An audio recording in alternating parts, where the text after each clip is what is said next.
Jai Vishnupad Paramahamsa Parivrajak Acharya Shtotar Sarasri Srimad Srila Isi Bhaktivedanta Swami Prabhupada Ki Jai Grantaraj Srimad Bhagavatam Ki Jai Hare Krishna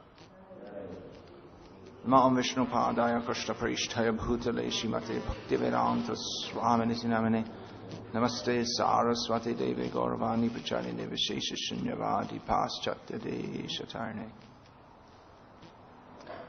Om Namo Bhagavate Vasudevaya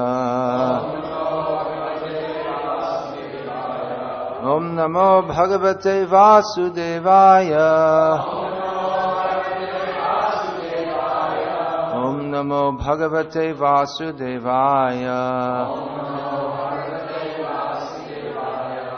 Srimad Bhagavatam, Canto 3, Chapter 30, Text 14, Translation and Commentary by His Divine Grace Srila E.C. Bhaktivedanta Swami Prabhupada. Tatra api ajata nirvedaha bhriyamanaha swayam bhritai charaya Upata Vairupyaha Marana Abhimukhaha Grihe Tatrapya Jata Nirvedo Bhriyamana Swayam Bhritai Charayo Pata Vairupyo Maranabhimukho Grihe Tatrapya Jata Nirvedo Priyamana Swayam Britai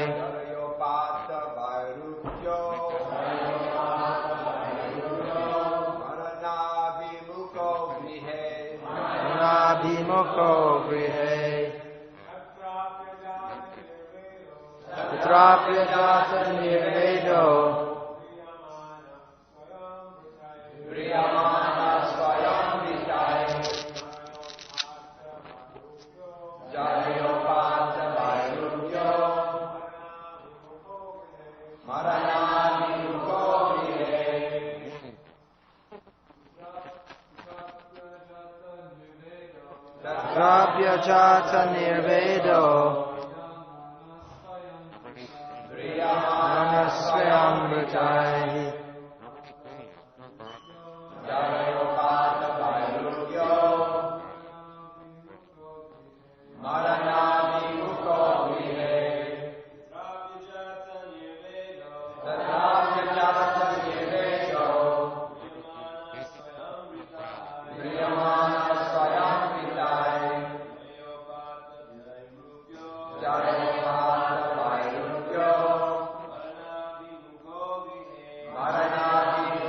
Grihe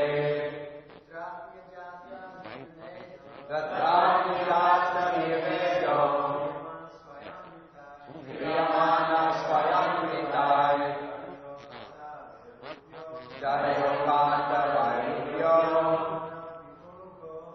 Maranabhimukho Grihe Tatrapya Jata Nirvedo Priyamana Swayam Britai Jayopata Vairupyo Maranabhimukho Grihe. Ladies. Tatrapya Jata Nirvedo Priyamana Swayam Britai Jayopata Vairupyo Maranabhimukho Grihe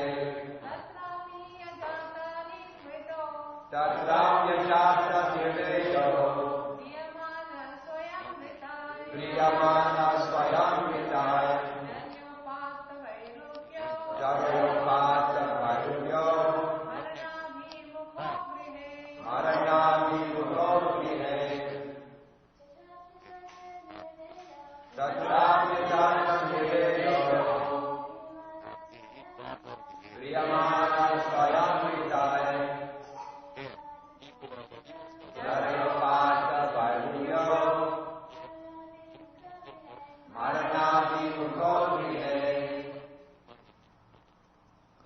Tatra, there. Api, although. Ajata,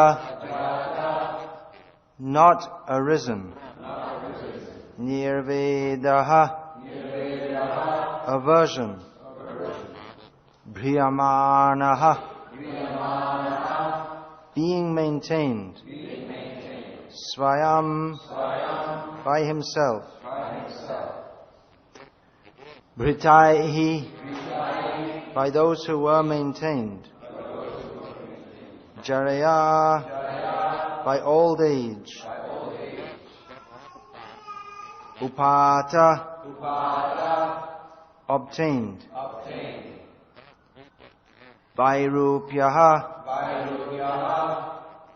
deformation. Marana, death. Abhimukhaha, approaching. Grihe, at home.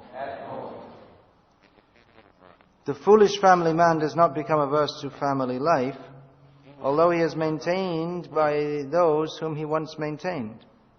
Deformed by the influence of old age, he prepares himself to meet ultimate death.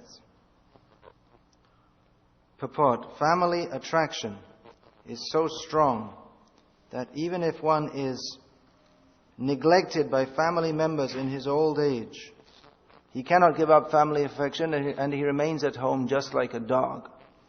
In the Vedic way of life, one has to give up family life when he is strong enough. It is advised that before getting too weak and being baffled in material activities and before becoming diseased, one should give up family life and engage oneself completely in the service of the Lord for the remaining days of his life. It is enjoined, therefore, in the Vedic scriptures that as soon as one passes 50 years of age, he must give up family life and live alone in the forest. After preparing himself fully, he should become a sannyasi to distribute the knowledge of spiritual life to each and every home. Om Jnana Timirandhasya Jnananjana Shalakaya Chakshuran Militam Yena Tasmai Shri Gurave Namaha.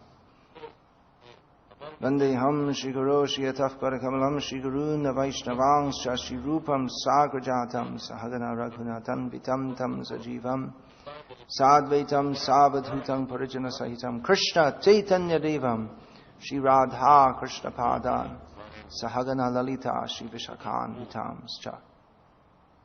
Hare Krishna, Krishna Krishna, Hare Hare, Hare Rama, Rama Rama, Hare Hare. This is a very intense section of the Bhagavatam. The Bhagavatam is all, from beginning to end, it's all intense because it's teaching us to come out of material life. Tamasima Jyotirgamaya, come to spiritual life, come to the light of spiritual life. But especially this section, we can feel as particularly intense because we're coming from this situation of being within the cycle of repeated birth and death. And spiritual life is like a razor's edge, so this reminds us of what we can fall into if we're not tivra bhakti, not practicing devotional service very strongly. So Prabhupada would often say that Krishna consciousness is not optional. So you may think, well, it's optional, we can do or not do, but we can do or not do, but the option is so bad of not doing it that it's really not optional for anyone who has any understanding of what Krishna consciousness is. Just like if you say, do this or I'll shoot you, so it's not really optional. You can choose what you can choose to get shot, but it really means it's not optional. Of course, Krishna consciousness is not by force, but it just means if anyone has got any intelligence, then they must take to Krishna consciousness because the option is so bad. I was just looking through an unfortunate book that was recently published called the Hare Krishna movement. You saw that? It's it's a book by Edwin Bryant and Maria Ekstrand. Anyway, I don't recommend anyone to read it because it's a scholarly look at the Hare Krishna movement. So we're not against scholarship, but that kind of scholarship. Anyway, one ex-devotee was writing about how he came out from Krishna consciousness. He said, well, actually material life, it's not so bad. It has its ups and downs, but it's not so bad. And there are many wonderful things you can enjoy, just like going to a symphony or looking at some fine art or something like this. Well, it's not so bad. There's just one little problem, is that, not very little problem, but it's a very major problem, is that one is forced to suffer repeated birth and death. And you can say, well, I don't believe it. It doesn't matter if you don't believe it. Whether you believe it or not, what will happen will happen. We are not the control. We may desire that everything will be just as I like in future, but that is a whole fallacy of material existence. Just that people, just like, I don't know, here in India you see in the newspaper, someone dies and their photos put in the newspaper and it's written, Swaga Prapta. They attain to heaven. But, it's mostly just wishful thinking. You don't just go to heaven just because you feel like I'd like to go there. Or just like they put on the tombstones in the Western countries, R.I.P., rest in peace. I think it's derived from Latin or something. But well, I guess the body's resting in peace and they think that they're the body, but actually they're not, they're the soul. So there's no way you can rest in peace if we haven't accepted Krishna. Bhuktaram yagyatapasam sarvaloka mahishram suhridam sarvabhutanam gyatva mang shantim richati. Unless we recognize Krishna is the supreme enjoyer, the supreme proprietor, and the supreme friend, there's no question of attaining peace. Rather, if we perform activities which are envious of Krishna, then intrinsically we can never get peace. And what's more, we'll just to remind us that we're not in our proper position, then we have to suffer repeated birth and death, with struggle in between birth and death, and then suffering at all stages, and then again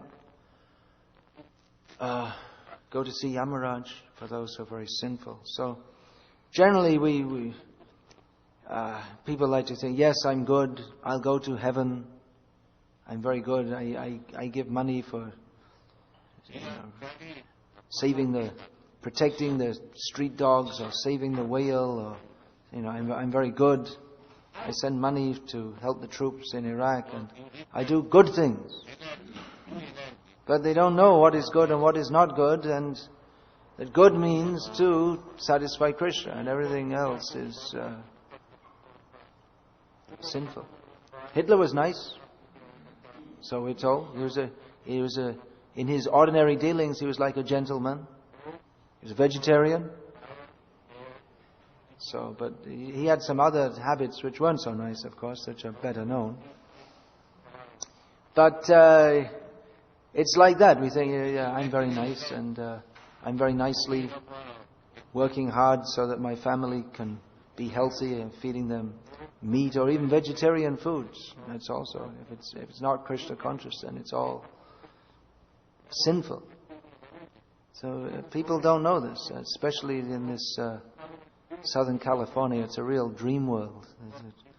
People dreaming that we're enjoying material happiness, and there's sun, not today, but so much sunshine and the beach, and we've got lots of money, and of course no one thinks they've got lots of money. Everyone thinks I need more, but compared to other parts of the world, or even other parts of America, I think, isn't it? This is an opulent area.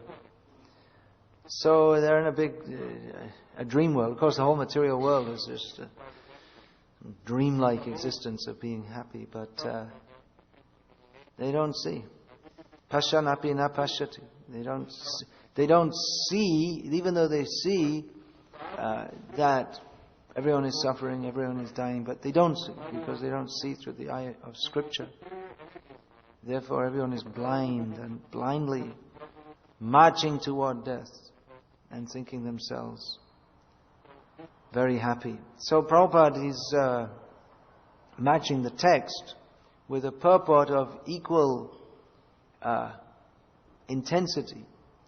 He doesn't say, well, never mind, don't worry, it'll all be all right, or some kind of platitudes that, hey, don't worry, everything's nice, it's okay, and it's not so bad. But Prabhupada is rather emphasizing the theme that, material life is bad. It's not at all conducive for our happy existence. It is a very bad situation. To think otherwise is disastrous. To have any notion that material life has anything whatsoever to offer us that is at all for our benefit in any way whatsoever is a tremendous mistake. This Prabhupada writes in one purport that the beginning of spiritual life is disgust with material life. That's not actual spiritual. Actual spiritual life means to love Krishna. But we can't love Krishna if we're still attracted to enjoying our senses, if we're still attracted to enjoying this material world, if we think that there's anything whatsoever of any benefit in this material world, if there's any benefit in any activity, thought, word, anything separate from giving ourselves wholly to Krishna, and that is Maya, and that is because of that, then we won't be able to, because of the attraction to enjoy this material world, however much it is, then we can't give ourselves to Krishna. We can't be pure devotees of Krishna. So actually, real spiritual life begins when we can understand that it's this material world. There's nothing here for me. It's a world of great suffering. Here, the description of adverse fruitive activities is being given. How the person who is not Krishna conscious that will be described later in the chapter, how he's dragged off to hell, how he suffers during life and is dragged off to hell. But actually all fruitive activities are adverse. And adverse means it's not for our benefit. So this may be called papa karma. Another term is punya karma, which means pious activities. But whatever it is, if it's not in relation to Krishna, if it's not meant for serving Krishna, then it's all adverse. It's whether you go to heaven or whether you go to hell, if it's not going to Krishna, then it's all an adverse situation. Of course, going to heaven, there might be more opportunity or some opportunity to be Krishna conscious rather than being in hell, at least somewhat, slightly, because Vishnu Bhakta Smrito Daiva Asuryas Tad Viparyayaha. The demigods are considered devotees, or rather, a devotee is considered a demigod. Anyway, A equals B, B equals A. So, but those who are averse to a sense of Krishna consciousness, they are called demons. So in the heavenly planets there is some sense of Krishna consciousness, but it's not tivra bhakti. It's more like Vishnu is there. He's a brother. He's the Upendra, younger brother of Indra, and he's nice. He looks after us when we get in too much difficulty and are enjoying our material life.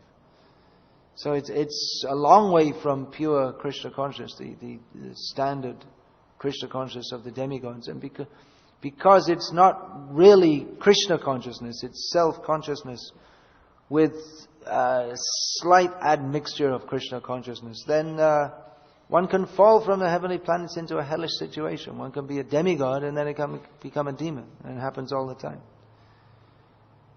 So they're not disgusted with material life. That means that their Krishna consciousness, whatever it is, it's materialistic religion. So these descriptions are given here in the Bhagavatam of the very suffering condition, because actually all material life is a suffering condition. All of it is away from Krishna. That is the real suffering of material existence, is that we're not, whatever it is, whether we're enjoying in the heavenly planets, so-called, or suffering the tortures of hell, it's all torture for the soul, because we're not with Krishna. We're not serving Krishna. So it's heavenly planets, that's also miserable and suffering, but we think it's happiness because there's some sense enjoyment. But without Krishna consciousness, there cannot be any happiness, any actual happiness. So this description is given here. One reason we can understand is that because we are attracted to the material sense enjoyment of the heavenly planets, so it's just reminding us that, well, this is what you get in material life. You get this intense suffering. If it's told that, well, material life means, there is a description of the heavenly planets also, but if there's no description of the hellish planets or the hellish situation, actually, this is not the hellish, but we didn't get the description of the adversely behaving man hasn't reached to the hellish planets yet, but even on the earth, it's pretty hellish, the situation he's living in. So because we're attracted, we were thinking, well, yeah, I can enjoy sense enjoyment. So this graphic description is given just to convince us that we can't enjoy here. Otherwise, it should be enough just philosophically to understand, oh, material life is miserable, we're not in Krishna consciousness, there's repeated birth, death, old age and disease, all right. Let me be Krishna conscious. But because we need more convincing, therefore this description is given.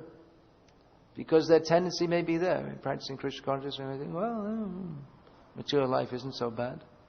And Krishna consciousness is, it's also, it has its ups and downs, and material life has its ups and downs, and whatever, in the brahmachari ashram, maybe, whatever it may be. It's maybe too crowded, or you don't like someone there or something. Or, of course, we shouldn't think like that about devotees, but if we're in the kind of consciousness that could make us attracted to material life, then we may be thinking like that, well, I don't like this one, or this one's too much, or this getting up early in the morning, it's too fanatical, or something like that. What's the difference whether you sleep later? That's a materialistic way of thinking, and then we may think, well, Krishna consciousness has its plus points and minus points, and so material life has also. But actually, no. Krishna consciousness is only plus, and material life is only minus. It's black and white, no gray areas in this. We may think, well, everything has some kind of gray area. Well, we can say in Krishna consciousness, yes, there are difficulties, but actual Krishna consciousness means there's no problem. Actual Krishna consciousness means Yasmin stito na dukena gurunapi vichalyate. We're not disturbed in any condition because overwhelmed with love of Krishna. Whereas material life, there's no plus point. We may say, well, you can have a nice car and a nice house. What is the value in that? If you have to, it's like, that example. It's like spraying eau de cologne on a man who's about to be whipped to death or something. Oh, well, that smells nice. What is the value? It's like you can say there's something good, but whatever it might be, it's so inconsequential. The sukham hi tucham, the happiness of material life, it's so inconsequential compared to the intense suffering that it can't be considered in any way beneficial for the soul. So these descriptions are given just to convince us that I can't be happy in Krishna consciousness without Krishna consciousness. I can't be happy in material life. So let me take to that very seriously. It's very strong words, very strong description, but that should wake us up, and because that tendency is there. The tendency is there in the neophyte stage of Krishna consciousness too. When the word ajata is given, so that's often used. Ajata ruchi. As long as our taste for Krishna consciousness is not developed, then there may be the tendency to have a taste for material life, or have some attraction to material life. So, anyone who's contemplating who's taken to Krishna consciousness, but who's contemplating how material life may not be so bad after all, it's good. You can read this chapter and just consider, what is the actual situation? Is this true or not true? What is the actual situation? Let us be philosophical. Let us try to understand. This is reality. It's a reality stripped of the dramatic props which make it look good. It's miserable. It's horrible. These descriptions are also an incentive to those who have come out of material life and are fixed in Krishna consciousness, that people are suffering. We have to wake them up. We have to preach to them. Krishna conscious people are suffering in material life. They're suffering like this again and again, spoiling their human life. Rarely obtained and just absorbed in so-called material enjoyment, and then have to suffer so much. So it's a great incentive for preachers that how much people are suffering, how much we have to take all difficulties, take the trouble to do what is necessary to help people to come to Krishna consciousness. This Bhaktisiddhanta Saraswati Thakur, he condemned those who simply want to enjoy Krishna consciousness, that this nirjan bhajan, I will just be happy in Krishna consciousness by myself. He condemned this tendency. He said, no, we have a duty to preach Krishna consciousness. We have a duty to wake up others. If we think that, well, I will just be happy in Krishna consciousness, that's another kind of non-Krishna consciousness. Because Krishna consciousness means to do what Krishna wants us to do. So you may say, well, Krishna wants me to be happy. That's true. Krishna wants me to think of Him, remember Him. That's true. But Krishna also, especially Krishna has come as Chaitanya Mahaprabhu, and He wants us to serve His mission of delivering the conditioned souls. So if we think, well, that's too troublesome, let me just think of, cultivate remembrance of Krishna. But Bhaktisiddhanta Saraswati Thakur indicates that we won't get the mercy by which we're able to cultivate remembrance of Krishna if we don't act for the pleasure of Krishna by glorifying Him to the world, by spreading His message to the world. And Prabhupada said that, and we've seen that. Prabhupada said, if you think you can just sit at Radha Kund and sit and chant, you'll simply think of women and money and fall down. You won't say, or we may have some imaginary bhajan, that we're imagining ourselves to be in Krishna consciousness, but rather, kirtan prabhave smarana hoibe takana nirjana shambhav.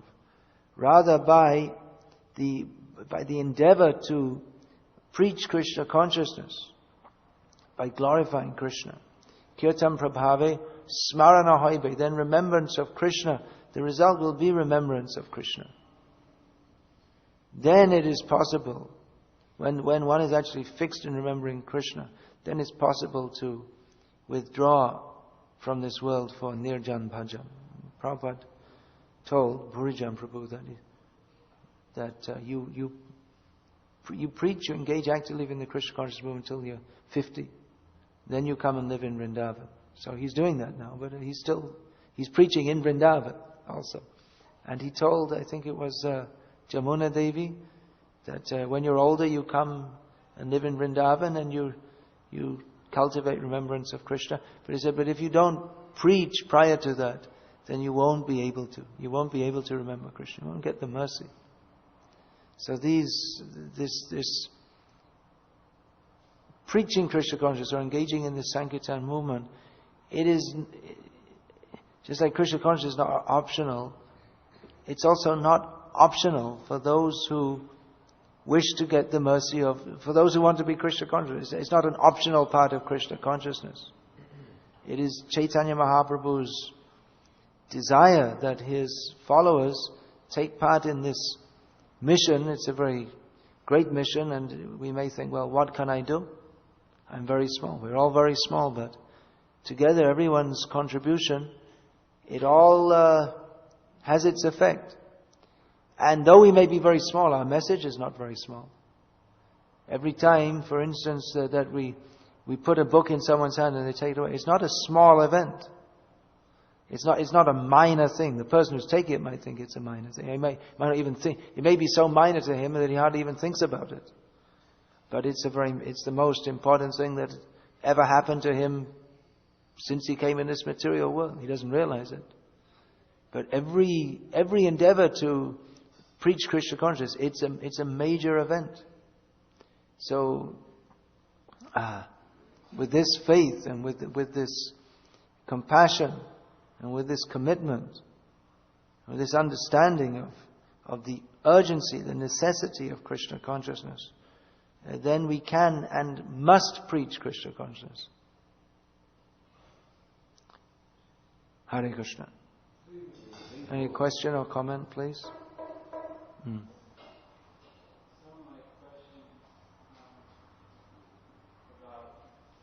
Sometimes this class is called it's disparagingly called a rah-rah class.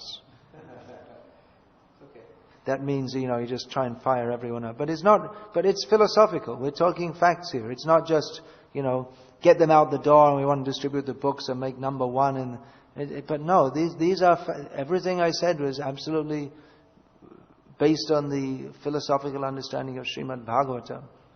So it's not just some artificial method to try to get everyone fired up, as they say. Not artificial, real. We should be enthusiastic to preach, but on what basis? It's that basis we should understand philosophically why.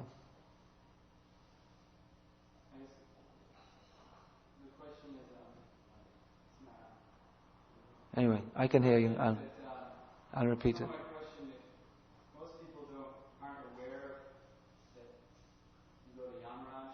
Most people aren't aware that you go to Yamaraj. So, why would Krishna send them? Well, it's the whole, then we get into the whole thing. Why are we here in the first place? Why are we here in this material world? Because Krishna bhuli se jivanat, or Krishna bahimokoya bhogavanchakare. Because becoming inimical to Krishna, then we desire material sense enjoyment. Because we are anandamaya bhasat, we are joyful by nature. So if we don't get the enjoyment in Krishna consciousness, then we desire it in material existence. But nikatastha, Krishna Bhagavanchakari, nikatastha maya tare japatiya dhare. Then we become captured by maya. So actually, we cannot be happy without Krishna. It's not possible. Our constitutional position is full of joy in relation to Krishna, who is the reservoir of all pleasure.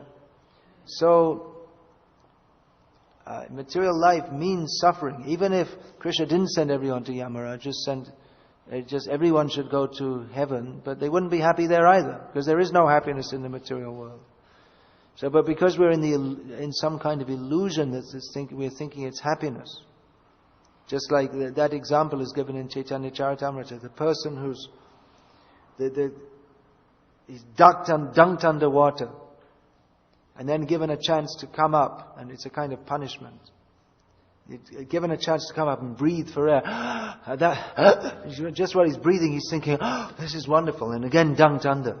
So that's the happiness of material life. But because we're thinking, this is wonderful, I'm breathing. But it's not actual happiness. It's just... it's not our natural happy position, but we don't understand that because we're fools. So Krishna arranges some kind of situation where we can't even be in an illusion that we're in happiness. Of course, even in hellish condition, the jiva thinks himself happy, just like in the body of a hog.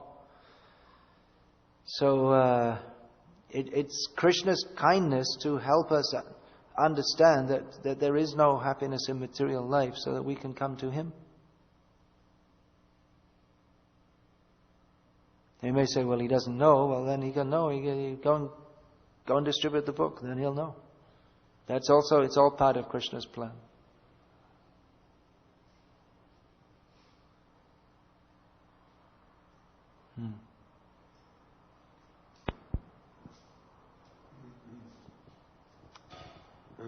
Sometimes we hear that, for example, in this purport, that everyone must take sannyas.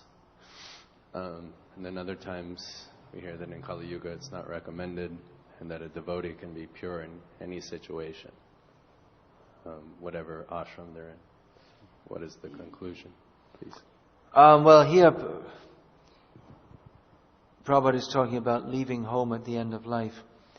He's also given the alternative for a devotee that quoting Bhaktivinoda Thakur in Chaitanya Charitamrita, Prabhupada has given the alternative that one can live with his wife in old age and just execute Krishna conscious activities as a vanaprastha. So that's also acceptable. The point is that one shouldn't remain trying to grab some straws of sense gratification up to the end of his life, but should become detached and fully engage in Krishna conscious activities as soon as the children are grown up. That's the point.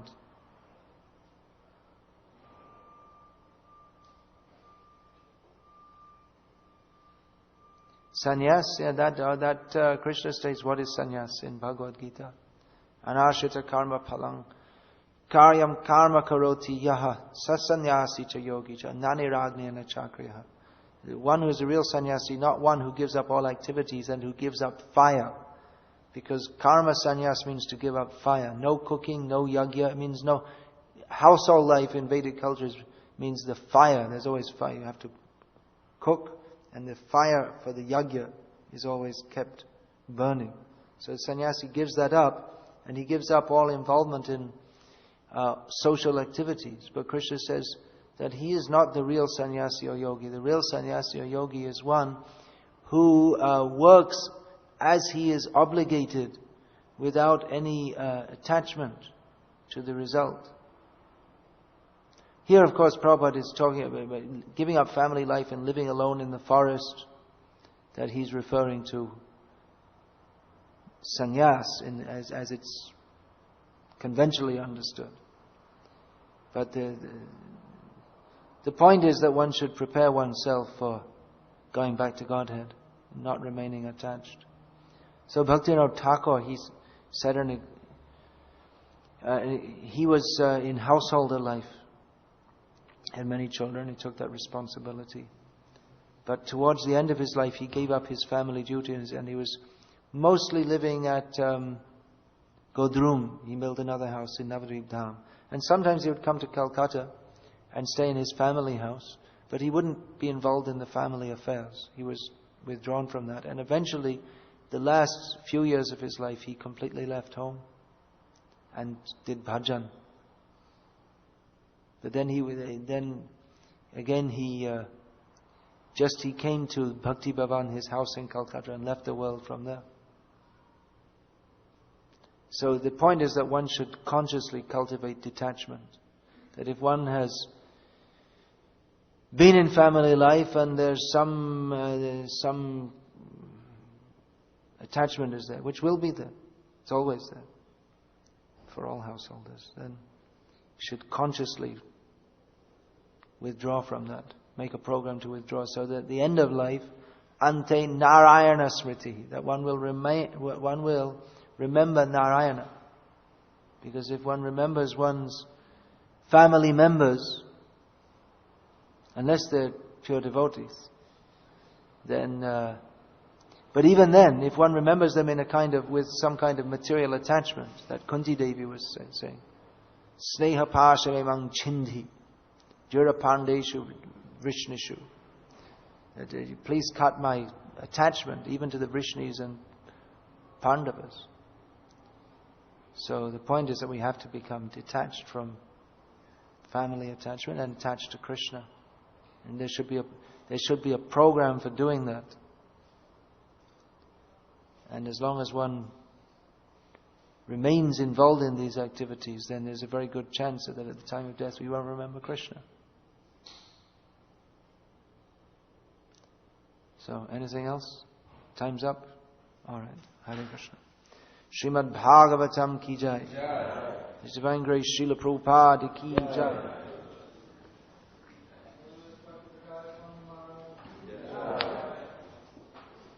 Just for those of you who might not have heard yet, I have a few books that I've written.